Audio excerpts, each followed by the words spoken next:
In America, hundreds of thousands of people are arrested on false charges every year. In today's video, a woman was charged simply for being nosy. A man was arrested for trying to save his mother's life, and a person faced theft charges for charging his phone. But one judge ruled no probable cause in all these cases. How? Why? And why does this matter to you? Let's find out. The complete DIMS reads, the complainant stated she did not feel pain at the time of the incident since she was fighting the defendant off of her, and that the officer observed the complainant shaking and crying, and the officer said, due to his training experience, I know being grabbed and bruises being left on her body causes pain. So according to the full DIMS, the complainant didn't say she felt pain. She said that she didn't feel pain at the time of the incident because she was fighting the defendant off of her. And that's what the full DIMS states. And the officer, based on training experience, saw the bruises on her and being grabbed and squeezed and came to the conclusion that it caused pain. It could also be the exact, that what she said was, I was shaking and crying because I was fighting him. She's the one that says that.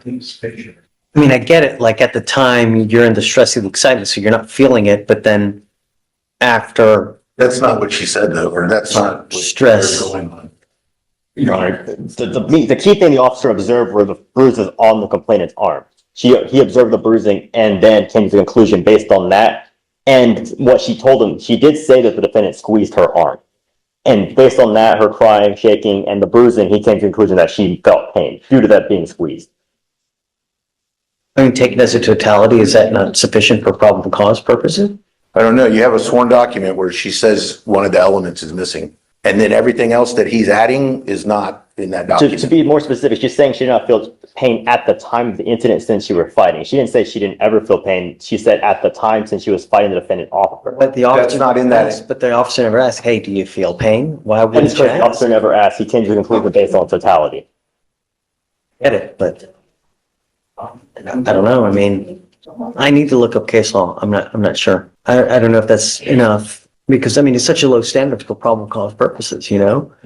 I mean, I get that you're saying that it's not alleged the pain as an element, but taken as a totality. I guess you're saying taking as a totality. I'm saying that's a lot of speculation about stuff that's not in the DIMS or in the affidavit. Like you're making all these connections state. I'm making the officer made the connection. He said in the DIMS, due to my training experience, I know being grabbed and bruises being left on your body causes pain. So Right. he made that connection. You don't operate on hunches. Right. And she's also stated that I was fighting him. So that could be because of her fighting. I mean, here's the deal. Like if I find no PC, right, they may just re-indict it though. That's fine. You know? That's their. Kelsey, Yes, sir. did you see what's going on? So in this case here, the officer never asks her, do you feel pain? He assumes she does just because of bruising on her arm.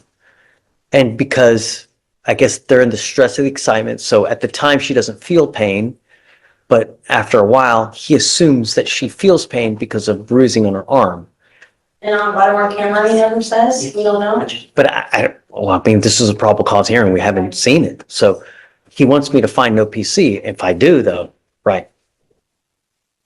Well, if there are visible injuries, we can go from there.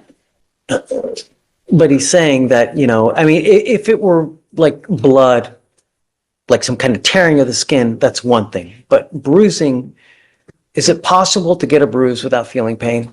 Yeah, do You it know? all the time. If you fall downstairs and you're embarrassed more than in pain, you might be crying or shaking because you're embarrassed or excited, but it's not because of you injuring yourself down the stairs. But Your Honor, that also ignores that she did say the squeeze itself. He mentioning a fall, but in this case, we do have a specific statement about a squeeze. She doesn't say that she's in pain because of the squeeze. So I if we mean- play it out in front of a jury, you would always have that statement saying at the time she didn't feel pain. Whatever you said contradicting that, that's fine, but it would not take away that statement that eliminates an element. That's what I'm saying. So maybe a grand jury might find it different, but based on that DIMS, they have someone saying, I didn't feel pain. I think that's kind of like, And Your Honor, I will say at the time, we don't have the full OR, so if you want to find no PC, we can revisit it. If we want to re-indict it, we can. Okay, all right, I'll find no PC. Mr. Pons argued that there was no probable cause to support the so-called bodily injury element of assault because Mr. Corral's girlfriend indicated that she did not feel physical pain and that there was no evidence that she experienced pain besides Deputy Brentlinger's assumptions. Judge Fleischer agreed, and he found that there was no probable cause to support the charge, and the state dismissed the case on February 5th, 2025. Our next proceeding involves defendant Janisha Winbush, who was charged on September 26, 2024 with interfering with the duties of a public servant in violation of Section 38.15 of the Texas Penal Code, which prohibits interrupting, disrupting, impeding, or otherwise interfering with a public servant while they are performing a duty or exercising authority imposed or granted by law. The statute also specifically states that it is a defense to prosecution if the alleged interruption, disruption, impediment, or interference consisted only of speech. A probable cause hearing regarding the charge against Ms. Wisburn was scheduled for October 3rd, 2024 in Judge Fleischer's court. You were charged with interference with the duties of a public servant. You're facing up to 6 months in jail and or a $2,000 fine. We are going to do probable cause. You have the right to remain silent. Anything you say can or will be used against you. You have the right to have an attorney present. If you cannot afford one will be appointed to you.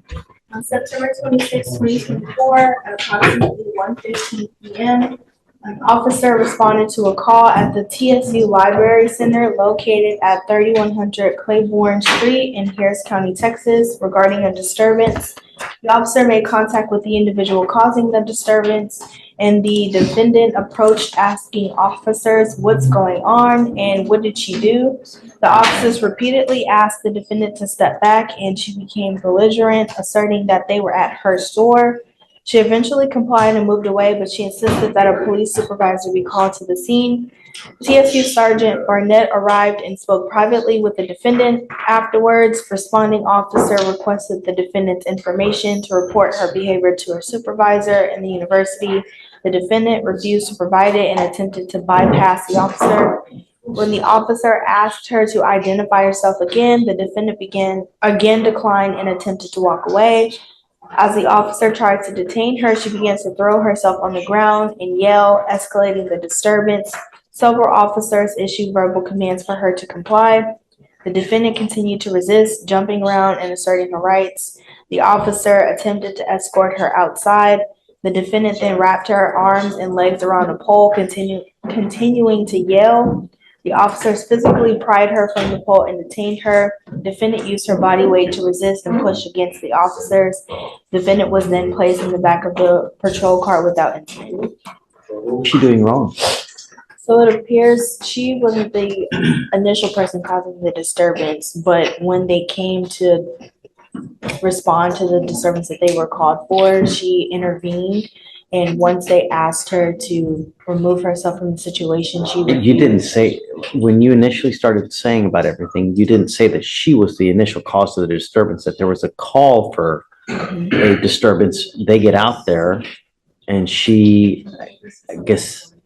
So what it says is that they made contact with the individual that was causing the disturbance, and then the defendant approached asking. See, right. So she just comes up, starts being nosy, right? Right. And then she basically, I guess, is trying to leave.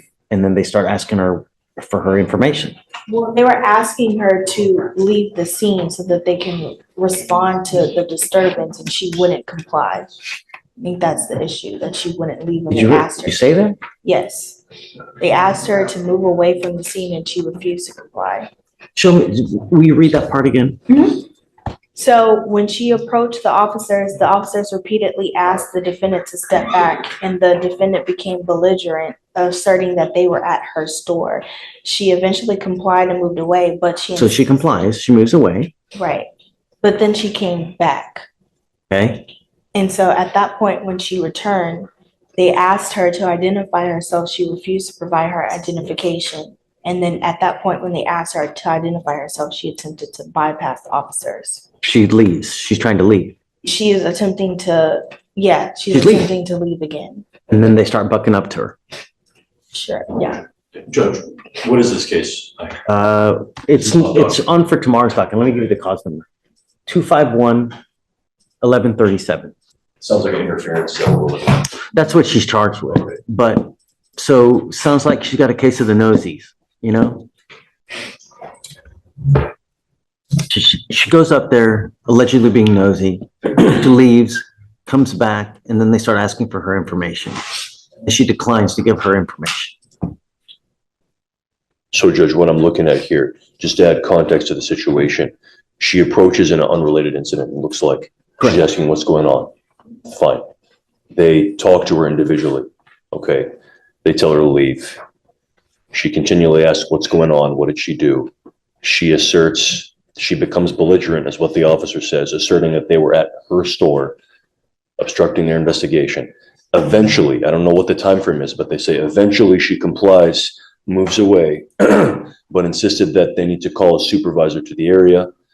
A sergeant then spoke with her privately. After they responded and they requested her information to report her behavior to her supervisor at the university, and to identify her, which she refused to do. She then attempts to bypass officers. They ask her for identification again. They're detaining her. She says no. But what's the interference?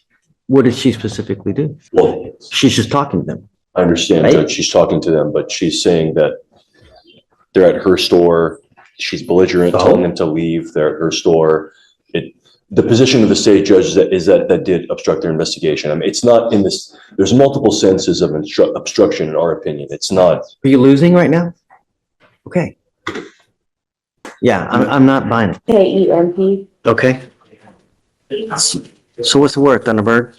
So upon watching the video, I agree with the offense, but it's not really clear. It's all happening at once where you see one moment the defendant like lunge forward, but blocked. You can't see what he does. And then officers grab him immediately. So you really can't see the grab that the officer says in the OR that occurred. But in the OR, it says there was that grab, and that's why they grabbed him back. So It's not there, it's not there. Not there. you just can't see. It's not saying it's not there. It's just that you can't see it on video. It's obscure. There's people in the way. Because So I guess my theory from reading the notes is that when the whole situation was happening with his mother, the gurney was left outside of the house. So the EMS never came inside the house. They were asking the son who opened the door the mother has to walk outside. And he was like, my mother can't walk outside because she's having trouble breathing. Mom eventually comes outside, gets on the stretcher. The stretcher is then taken into the ambulance. The son is running after the stretcher because they're trying to make sure that their mom is fine. The commotion that arises is that, for me, I feel like nobody knew who exactly pushed who, but it's more of an emergency situation about a child caring for his mom who's having a serious medical issue. I mean, times like this, when you have a medical emergency, right, it's always chaos. I mean, there's chaos ensues, right? Is he really trying to prevent an EMS person from doing their job? So you look at the totality of the facts, it's like, how are you supposed to, how is he trying to prevent someone from doing their job when all he's trying to do is make sure that he's helping his mother, who they said, hey, we're not going to come in the house to even bring you in. Did he pull the arm off? according to the officer, he just grabbed it and the officer grabbed him at that point. So the reason why it's not really clear how quick it happened. On the video, it looks pretty quick because the officers grabbed him immediately. But the issue is that the officers arrived at the scene when there was already an incident occurring. They don't know, the officer can't state what happened initially.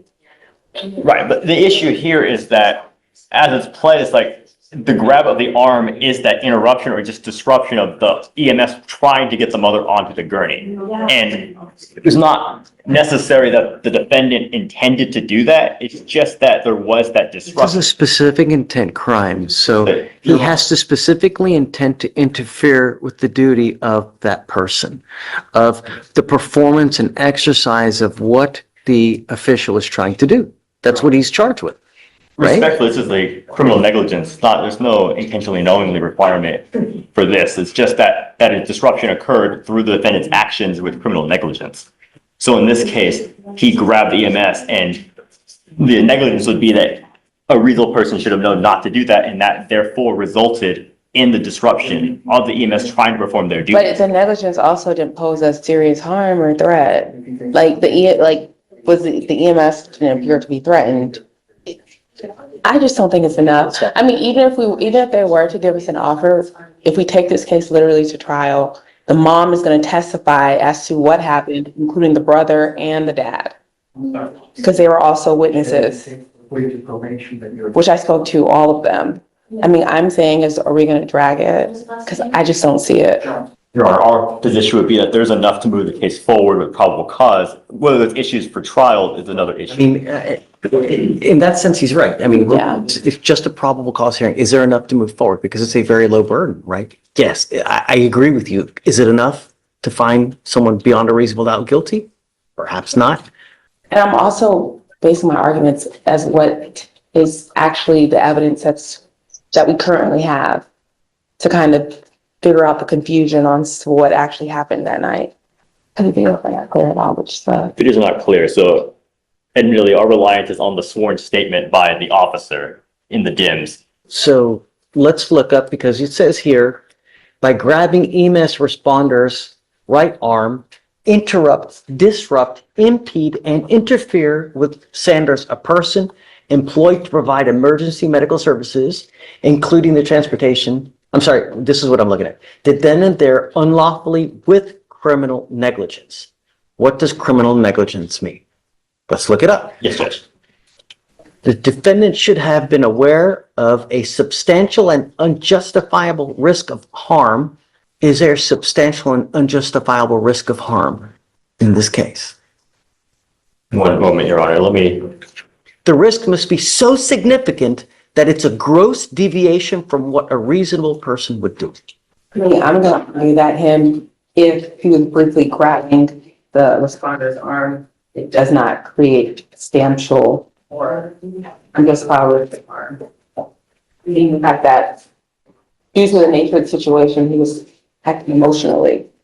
And Your Honor, if we're going to go that, I'd respectfully ask for maybe 5 minutes to look in case law and see. Take your time. There's no Yes, Judge. Yeah, absolutely. There's no rush here. I mean, we got, Yes, Judge, I respect 5 to 10 minutes and just to look at case law. Absolutely. Yes, Take your Judge. time. Okay. Once and for all. Yes, Judge, and after reviewing the video and reading case law where there's a case Duncan Telvey State where they describe it as essentially shutting down, even we looked at it, we don't see that here. Okay, I'm going to find no problem. Yes, Judge. All right. Yes, Judge. All right. Your Honor. Good job. Thank you. Thank you. And I'm going to tell you, look, from what I read, I was looking at case law as well too, and it said the gross deviation is such that, like, there was a guy who had a trailer, right, who didn't put chains on the trailer detached. It was a homemade trailer. It detached and it killed someone. That's a gross That's why I deviation. You know what I posted the mean? video and it was just Yeah. very brief. Yes, Judge. We have enough cases. Yes, Judge. Thank you, Your Honor. These cases remind us that probable cause isn't just a technical legal term, it's the first gateway to your and my freedom. It ensures the state doesn't have unlimited power, that every arrest must be justified, and that citizens cannot be prosecuted without solid evidence. Judges like Judge Fleer provide checks and balances in the system. They ensure that law enforcement and prosecutors remain accountable, that every charge is based on legally sufficient grounds. Finally, it's crucial to understand, if these people aren't protected today, it could be you tomorrow.